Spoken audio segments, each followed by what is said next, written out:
আজকাল আমি আমাকে কোনো শপিং মল, শপিং সেন্টার, দোকান, রেস্টুরেন্ট যেটাই বলেন সেগুলোতে সহজে নিয়ে যাই না। কেন নিয়ে যাই না সেটা একটু পরেই বুঝতে পারবেন।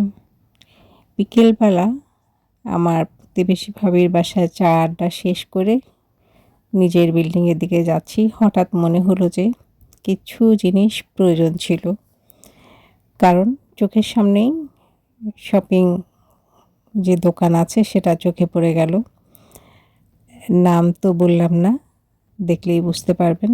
ভাবলাম যে দু একটা আইটেম খুব জরুরি ছিল কেনা, তো আর কিছুই কিনবো না, এই দুটো নিয়ে বাসায় চলে আসবো, কারণ আবার এটার জন্য বের হতে হবে নইলে।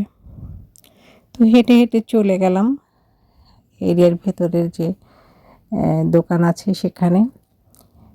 দোকানে ঢোকার পর আর মনে থাকে না যে পকেটের অবস্থা কী, কিংবা সারা মাসের খরচটা কী।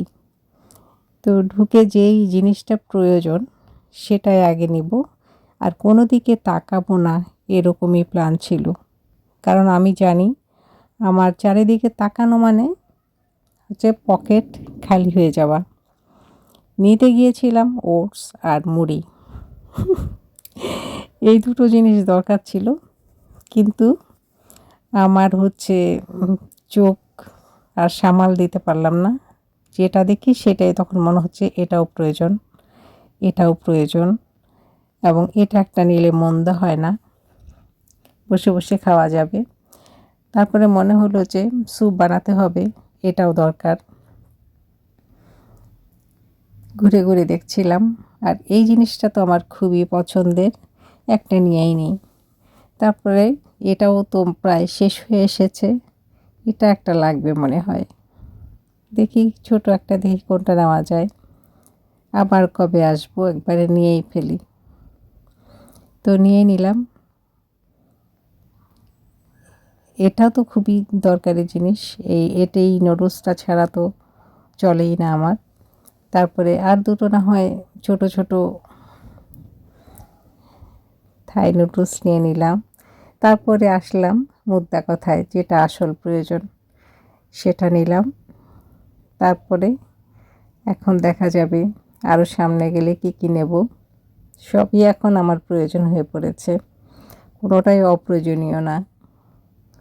মানে যতটুকুতে হয়, মানে পকেট কীভাবে খালি হওয়ার জন্য যতটুকু দরকার নেওয়ার সবটাই নিয়ে নিলাম।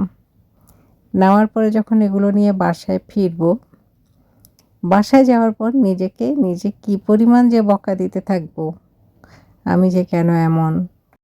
পুরোটা মাস পড়ে আছে এই খালি পকেট নিয়ে কোথায় কোথায় ঘুরবো, কত কিছুর প্রয়োজন হতে পারে, এগুলোর কি আসলে সত্যিই বেশি দরকার ছিল কি না।